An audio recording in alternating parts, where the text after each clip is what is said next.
Hello, my dear friends. I hope you guys are doing good. Welcome to the sixth lecture of acids, bases, and salts.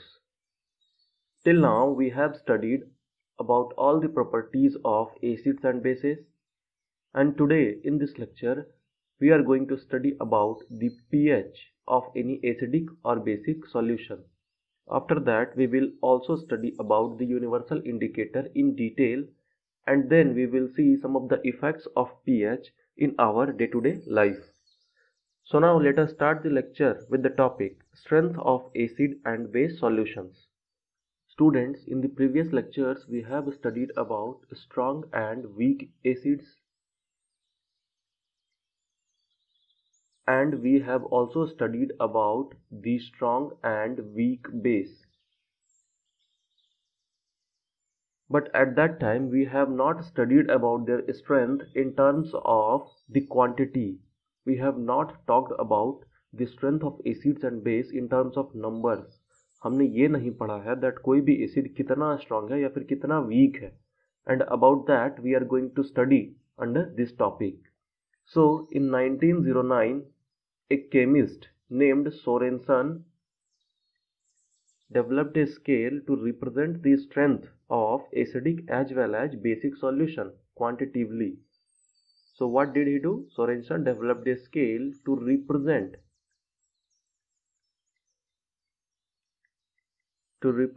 the strength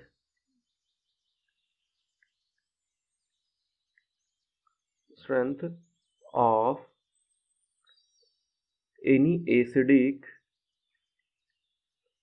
as well as basic solution, and this scale was named as pH scale, where the alphabet P stands for potenge. It's a German word, and in English potenge means power, and H stands for the concentration of dissolved hydrogen ions in the solution, in the aqueous solution of the acid or the base. So we calculate pH of any solution, acidic or basic solution, on the basis of the amount of H plus ions dissolved in that solution. है ना? So you have to understand this one, that pH is inversely proportional to concentration of H plus ions. Now this bracket, this represents the concentration of H plus dissolved in that solution. ठीक है, या तो आप ऐसे लिख सकते हो या फिर इसी को ऐसे लिख सकते हो, that pH is inversely proportional to concentration of H plus dissolved in the solution, है ना. अब इसका मतलब क्या है? अगर किसी सॉल्यूशन में H plus dissolved H plus का concentration अगर ज़्यादा है, if it is high, then the pH of that solution will be low. ठीक है, since it is inversely proportional. And vice versa, if the concentration of dissolved hydrogen ion or the hydronium ion is low, then the pH of that solution will be high. Now one thing you should keep in mind, write as a note, that किसी भी solution में चाहे वो acidic हो या फिर basic हो, उसमें H plus as well as OH minus ये दोनों आयंस मौजूद होते हैं. लेकिन अगर वो सॉल्यूशन एसिडिक है तो उसमें H प्लस आयन एक्सेस होगा, ज़्यादा होगा, और अगर वो सॉल्यूशन बेसिक है देन उसमें OH माइनस आयंस ज़्यादा होंगे. ठीक है, let me draw the scale for you guys so that it becomes very easy to understand. I will make an outline of this pH scale. Okay, so guys, this is the outline of the pH scale. Basically it is a whole number scale starting from 0 value to 14 value, where the pH value 7 represents the neutral solution. 7 represents the neutral solution, and the extreme left value, which is 0, represents the highly acidic solution. highly acidic solution, and the extreme right value, which is 14, represents the highly basic solution. Now, if we move from 7 towards the left, then the acidic character of any solution increases. Acidic character increases, or in terms of H plus ion concentration, the concentration of H plus dissolved in that solution will increase, है ना? And if we move towards the right from the 7 value, then basic character increases of any solution. किसी भी solution का basic character increase करता है, and in terms of H plus ions dissolved in that solution, वो क्या होगा? Decrease करेगा, है ना? एंड हमने पढ़ा है दैट बेस क्या प्रोड्यूस करते हैं? OH minus ion. So in terms of OH minus ion अगर हम बात करें, then OH minus dissolve in that solution increases as the basic character increases. I hope यहाँ तक क्लियर है. नाउ अगर हम लिटमस पेपर टेस्ट की बात करें, देन 7 के लिए लिटमस पेपर टेस्ट करेंगे, then no change in colour, no change in colour. And अगर हम 7 से किसी छोटे वैल्यू के लिए, अब देन क्या होगा?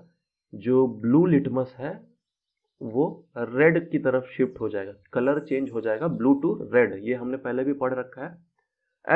And if check the pH for the pH greater than 7 and less than 14 or up to 14, the color of the litmus paper will change from red to blue.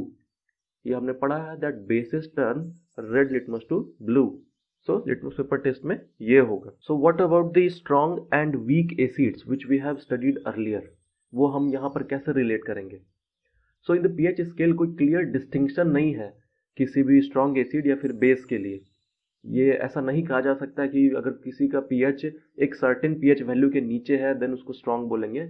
But we talk about their strength in terms of range of pH values. For example, अगर किसी भी solution का pH 0 to 3 है, then वो जो solution है वो कहलाएगा स्ट्रॉन्ग एसिड और स्ट्रॉन्ग एसिडिक सॉल्यूशन. बट अगर उसका pH 4 to 7 है, अगर उसका pH इस रेंज में लाई कर रहा है, then that will be known as weak acid या फिर वीक एसिडिक सॉल्यूशन. सिमिलरली अगर किसी सॉल्यूशन का pH 7 to 10 या फिर 10.5 इस रेंज में लाई करता है, इस pH वैल्यू के रेंज में लाई करता है, then that will be called as weak base. ठीक है. एंड अगर किसी सॉल्यूशन का pH 10 to 14 के रेंज में लाई करता है, then that will be considered as strong base. Strong base. ठीक है. So as we move towards the left from 7 to the lower value of pH, then the acidic strength increases. पता चल रहा है, देखो पहले weak acid था, then strong acid हुआ. And as we move towards the right on the pH scale from 7 to 14, then the strength of base increases. है ना? I hope यहाँ तक clear हो गया आपको. Now let us see some of the examples of common substances with their pH values. So students, we have to see the pH values of these compounds, okay, or these substances. So what is the pH of concentrated hydrochloric acid? The pH value is 0. For dilute hydrochloric acid, the pH is 1. For the digestive juice, which is also known as gastric juice, and it is found in the stomach, and it helps in the digestion of the food which we eat, pH is 1.4. Vinegar, pH is 4. Milk, pH 6.5. So it is slightly acidic. Pure water, pH 7. This is neutral. जैसे जैसे हम नीचे आ रहे हैं table में, the pH value is increasing. It means acidity कम हो रहा है ना? And for the 7 pH value, the solution becomes neutral. Pure water neutral है. Blood, pH value 7.4. What does it mean? It is slightly basic. Toothpaste, pH 8. Again, this is slightly basic. Baking soda pH 8.5, washing soda pH 9, basicity increasing, dilute sodium hydroxide pH 13, concentrated sodium hydroxide pH 14. So this is highly basic, this is highly acidic. Now there is a question that let's suppose आपको दो beakers दिए गए हैं and इस beaker पे कोई marking नहीं है, बीकर के सरफेस पे कोई मार्किंग नहीं है, बस एकदम क्लियर ट्रांसपेरेंट ग्लास का बीकर है एंड एक बीकर में कोई सॉल्यूशन है एंड दूसरे बीकर में कोई दूसरा सॉल्यूशन है। लेट्स से इसमें से किसी एक बीकर में डाइल्यूट HCl है और इसमें से किसी दूसरे बीकर में डाइल्यूट NaOH है। आपको ये नहीं बताया गया कि किसमें कौन सा सॉल्यूशन है एंड आपको वही फाइंड करना है। अब यहाँ पर तो मैंने थ्योरेटिकली बता दिया दैट डाइल्यूट HCl है, उसका pH वैल्यू 1 होगा और डाइल्यूट NaOH का pH वैल्यू 13 होगा। ये तो थ्योरेटिकली बता दिया, लेकिन जब प्रैक्टिकली आपके सामने ये सॉल्यूशंस होंगे तो आप ये कैसे बता पाओगे कि किस बीकर में कौन सा सॉल्यूशन है, किस बीकर में एसिड है, किस बीकर में बेस है, कैसे बता पाओगे? समझ रहे हो? और फिर उसका pH क्या है, प्रैक्टिकली कैसे बता पाओगे? So here comes the role of universal indicator.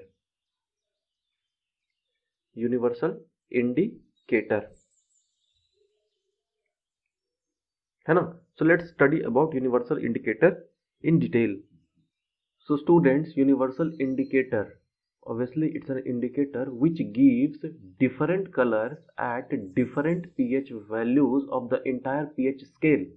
अगर हम यूनिवर्सल इंडिकेटर का यूज करके किसी सॉल्यूशन को टेस्ट करेंगे then for the different pH values of the solution वो डिफरेंट कलर शो करेगा। ठीक है? सो जैसा अभी थोड़ी देर पहले एक एग्जांपल दिया है दैट किसी बीकर में कोई सॉल्यूशन है देन कैसे पता करेंगे कि किस में बेस है और किस में कौन सा बेस है, उसकी pH क्या है। We will use universal indicator. अगर हम वो जो सॉल्यूशन है डाइल्यूट हाइड्रोक्लोरिक एसिड वाला, अगर हम उसको टेस्ट करते हैं using the universal indicator paper, then it will show red color। and अगर हम यूज करते हैं universal indicator paper for testing the dilute sodium hydroxide base, then it will show violet color। Now इससे हमें pH कैसे पता चल जाएगा कि अगर रेड है तो pH क्या है? यूनिवर्सल इंडिकेटर के साथ एक चार्ट आता है और उस चार्ट में पहले से कलर के अकॉर्डिंग pH वैल्यू दी गई होती है। ठीक है? सो pH वैल्यू दी गई होती है। जस्ट से फॉर एग्जांपल अगर 0 pH है तो उसका जो कलर शो होगा pH यूनिवर्सल इंडिकेटर पेपर में वो हो जाएगा डार्क रेड। अगर pH 1 है then the colour of the universal indicator will be red. अगर pH 2 है then the colour of the universal indicator will be red, but this one will be slightly dull then the previous one. धीरे धीरे red की intensity कम होती जाएगी। And for 3 pH orange red. Similarly जैसे कि pH वैल्यू बढ़ेगा जो कलर है वो ऑरेंज शिफ्ट होगा, then orange yellow for pH 5, greenish yellow for pH 6, for pH 7 universal indicator green colour को शो करेगा एंड फिर we will match the colour with the chart and we will say that the pH value is 7। ठीक है? And for pH 8 ये हो जाएगा greenish blue, मतलब green के बाद धीरे धीरे ब्लू कलर का शेड आना शुरू होगा and for the pH value 14 ये वायलेट शो करने लगेगा। सो जैसे ही हम उन दोनों सॉल्यूशन को, जो मैंने बताया था कि बीकर में 2 डिफरेंट सॉल्यूशंस है, सो अगर हम एसिड को टेस्ट करेंगे तो वो रेड कलर को शो करेगा एंड रेड कलर का मतलब होता है pH 1। and if we test the dilute sodium hydroxide solution then वो violet कलर को शो करेगा since for 13 pH as well ये violet कलर को शो करता है। so I hope ये क्लियर हो गया आपको। so students, we are studying effect of pH in everyday life. The first one is pH in digestive system. so as we know that हमारे digestive system में pancreas एक juice को secret करता है and the juice is known as digestive juice or it is also known as gastric juice and it helps for the digestion of the food। और ये digestive juice क्या है? ये dilute hydrochloric acid ही होता है which is having pH value 1.4। And कभी कभी क्या होता है दैट अगर फूड प्रेजेंट ना भी हो then excess amount of digestive juice is secreted by the pancreas, और फिर वो स्टोमक में क्या है इरिटेशन एंड पेन को क्रिएट करता है. This situation is known as indigestion. So due to excess amount of the acid present in the stomach क्या हो जाता है इंडाइजेशन क्रिएट करता है एंड इससे जो पर्सन है उसको पेन होती है एंड इरिटेशन होता है. अब इसको क्योर कैसे करेंगे? So to cure indigestion antacids are use. Antacids के एग्जांपल है मैग्नीशियम हाइड्रोक्साइड, इसको क्या कहा जाता है milk of magnesia, and sodium hydrogen carbonate, इसे कहा जाता है baking soda. So these are basically mild bases which helps to neutralise the effect of acid present in the stomach, और इससे क्या होता है इंडाइजेशन खत्म हो जाता है. Now let's move further. So the next topic is effect of pH change in soil. So for the proper growth जो सॉइल का पीएच चाहिए होता है वो है 7. For the pH value 7 the plant grows properly. लेकिन कभी कभी क्या होता है for the extra growth productivity को इंक्रीज करने के लिए पौधों में जो इंसेक्ट लग जाते हैं उनको मारने के लिए डिसइंफेक्टेंट्स एंड पेस्टिसाइड वगैरह का यूज़ किया जाता है, और वो क्या करते हैं कि वो सॉइल का पीएच को चेंज कर देते हैं अगर उन्हें एक्सेस अमाउंट में लॉन्ग पीरियड ऑफ टाइम के लिए यूज़ किया जाए तो. उससे क्या होता है कि जो पीएच है वो कम हो जाता है, एसिडिक हो जाता है. ठीक है, यानी कि जो सॉइल है अपना वो एसिडिक हो जाता है, और अगर एसिडिक सॉइल है देन क्या होगा प्लांट ग्रोथ जो है वो अच्छे से नहीं हो पाएगा. अब इसे क्योर करने के लिए क्या करते हैं that we use some basic substances जैसे कि क्विकलाइन कैल्शियम ऑक्साइड या फिर स्लैकलाइन कैल्शियम हाइड्रोक्साइड, इसका छिड़काव करते हैं. ठीक है, या फिर calcium carbonate. All these three are slightly basic which neutralize the acidity of the soil, and then फिर सॉइल का पीएच नॉर्मल हो जाता है, ग्रोथ भी नॉर्मल हो जाता है. Let's move further. Effect of pH change in case of animal survival. So animal survival के केस में पीएच चेंज का क्या इफेक्ट पड़ता है? सो ह्यूमन बॉडी जो है वो प्रॉपरली वर्क करता है in the pH range of 7 to 7.8, और अगर पीएच वैल्यू इस रेंज से बाहर चले जाए देन फिर उसका निगेटिव इम्पैक्ट पड़ेगा ह्यूमन हेल्थ पर. But what about the aquatic animals? So for the survival of aquatic animals जो पीएच रिक्वायर्ड होता है वो होता है 7. वाटर का पीएच होना चाहिए 7 या फिर नियर बाय 7. लेकिन ड्यू टू एसिड रेन, अगर रेन का पीएच 5.6 या फिर उससे कम हो जाए देन उसे एसिड रेन कहा जाता है. एंड जो एसिडिक वाटर है जो कि एसिड रेन से आया है वो नॉर्मल वाटर सोर्स में मिलता है जिसमें कि एक्वाटिक एनिमल सर्वाइव कर रहे हैं, और फिर उस सोर्स की एसिडिटी को इंक्रीज करता है. इससे क्या होता है कि जो एक्वाटिक एनिमल्स है उनके लाइफ पर बुरा असर पड़ता है. एसिडिक वाटर को क्योर करने के लिए किसी माइल्ड बेस का यूज़ किया जाएगा जैसे कि कैल्शियम कार्बोनेट. ये क्या करेगा कि जो एसिडिटी है वो एसिडिक वाटर का उसको न्यूट्रलाइज कर देगा since it is a mild base. ठीक है, now let's move further. The fourth one is self defence by animals and plants. Self defence की बात करते हैं. सो यू नो दैट जो इंसेक्ट्स होते हैं उनके पास जो स्टिंग्स होती हैं इंसेक्ट्स की वो कुछ पर्टिकुलर एसिड्स या फिर बेसेस कंटेन करते हैं. फॉर एग्जांपल के लिए अगर हनी बी है उसके स्टिंग में होता है मेथनोइक एसिड या फिर फॉर्मिक एसिड, दोनों सेम है, मेथनोइक एसिड या फिर फॉर्मिक एसिड. सो गलती से आपको ये काट लिया है honey bee then methanoic acid का सिक्रेशन होता है. जहाँ पे काटा गया है वहाँ पर बहुत ही जोर से पेन होता है और इरिटेशन होता है. क्योर करने के लिए क्या करेंगे किसी माइल्ड एसिड का यूज़ करेंगे. ठीक है, उसी पोर्शन पे माइल्ड एसिड को लगाएंगे. इसी तरह एंट के स्टिंग में भी जो चींटी काट लेती है उसमें भी मेथनोइक एसिड होता है. इसी तरह प्लांट्स में भी जो प्लांट की स्टिंग होती है, प्लांट में जो कांटे होते हैं, निटल प्लांट स्टिंग, सो इसमें भी क्या होता है मेथनोइक एसिड मौजूद होता है. ठीक है, जो कि अगर आपको लग जाए देन इट विल क्रिएट करेगा पेन एंड इरिटेशन. सो इस केस में क्या कर सकते हैं, कोई माइल्ड एसिड का यूज़ करेंगे जैसे कि बेकिंग सोडा का यूज़ कर सकते हैं. ठीक है, इसे वहाँ पर रब करेंगे देन इसका जो इफेक्ट है वो थोड़ा कम हो जाएगा. Last part is pH in case of tooth decay. So as we know that जो भी हम खाना खाते हैं वो कुछ पोर्शन हमारे दांतों में रह जाता है, हमारी टीथ में फंस जाता है, एंड बैक्टीरिया क्या करती है, टू प्रोड्यूस शुगर, उस जो फूड है उसको ब्रेक करती हैं, डिकम्पोज करती हैं, और इससे क्या होता है, एसिड प्रोड्यूस होता है। और अगर due to this acid production, अगर दांत में जो एसिडिटी है वो 5.5 से कम हो गया, पीएच वैल्यू अगर 5.5 से कम हो गया, देन क्या होगा कि जो इनेमल है विच प्रोटेक्ट्स द टीथ, जो प्रोटेक्टिव लेयर होता है टीथ का, इनेमल, वो भी डिकम्पोज होने लगता है ड्यू टू दी एसिडिटी, और इससे क्या हो सकता है, दांत खराब हो सकते हैं।